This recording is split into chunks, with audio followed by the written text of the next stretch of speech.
E aí, tudo bem? Hoje a gente vai falar sobre um assunto que, olha, deixa muita gente com a pulga atrás da orelha. A Bíblia. Por um lado, ela é vista como um guia para a vida, essencial, mas por outro, parece um livro tão antigo, tão complexo, que a gente pensa, será que isso não é só para especialistas? É exatamente essa tensão que a gente vai analisar agora, mergulhando na ideia da clareza das Escrituras. Então, vamos direto ao ponto. A grande questão é essa. Para entender a Bíblia direitinho, é preciso ser um acadêmico, um teólogo? Ou será que ela foi escrita de um jeito que qualquer pessoa, com boa vontade, consegue captar a mensagem principal? E para sermos justos, a própria Bíblia reconhece que não é tudo tão simples assim. Nesse trecho, o apóstolo Pedro admite que algumas coisas que o apóstolo Paulo escreveu são sim difíceis de entender. Ele não diz que são impossíveis, mas ele deixa claro que a complexidade existe e é real.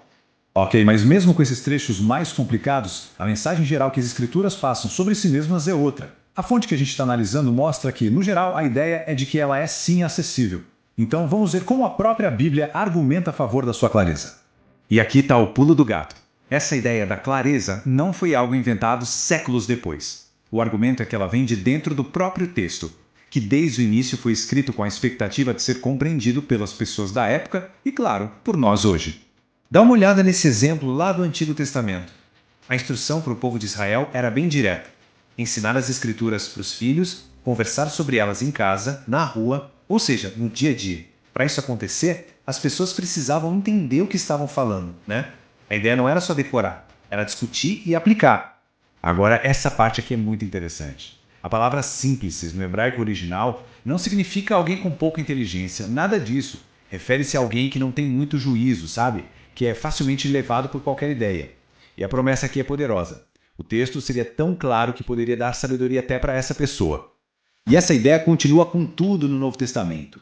Jesus vira e mexe e perguntava às pessoas: ué, vocês não leram? Partindo do princípio que elas podiam sim entender. E as cartas de Paulo?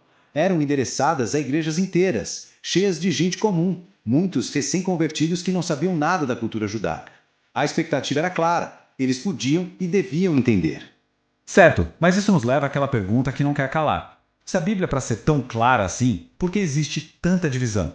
Tantas denominações diferentes, cada uma com uma interpretação. A fonte que estamos usando hoje vai direto nesse ponto. Para responder, primeiro a gente precisa entender a definição formal dessa doutrina. Repare bem nas duas condições: ler buscando o auxílio de Deus e se dispondo a acatá-la. Ou seja, segundo essa visão, a clareza não é algo automático, que funciona para todo mundo de qualquer jeito. Ela está diretamente ligada à atitude de quem lê. E é aqui que o jogo vira. O argumento central é que a causa da confusão e das discordâncias não seria a falta de clareza do texto. O problema estaria em nós, os leitores. Seriam os nossos preconceitos, nosso orgulho, nossa falta de atenção. A responsabilidade, por assim dizer, muda de lado. E para evitar que os nossos próprios erros atrapalhem, os estudiosos desenvolveram ferramentas. Pensa assim, a hermenêutica é tipo a teoria, o manual de instruções sobre como interpretar do jeito certo. Já a exegese é a prática, é pegar esse manual e aplicar num texto específico. São as ferramentas para a gente construir uma interpretação mais sólida. Beleza. Então, se o problema pode estar no leitor, qual seria a solução?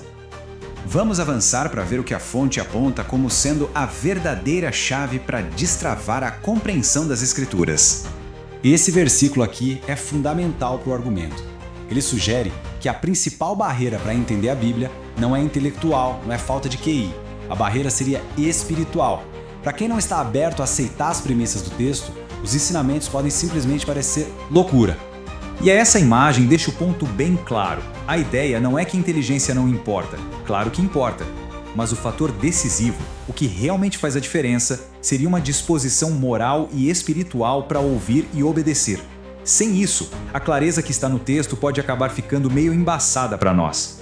A fonte até lista algumas dessas barreiras bem concretas. Elas vão desde questões de caráter, como orgulho ou teimosia, até coisas bem práticas, como não dedicar tempo suficiente para estudar, ou uma bem comum, tentar forçar o texto a responder perguntas que ele nem sequer estava tentando responder.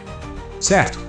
Mas se qualquer pessoa com uma boa disposição pode entender a Bíblia, isso quer dizer que a gente não precisa mais de pastores, professores ou teólogos que estudaram grego e hebraico?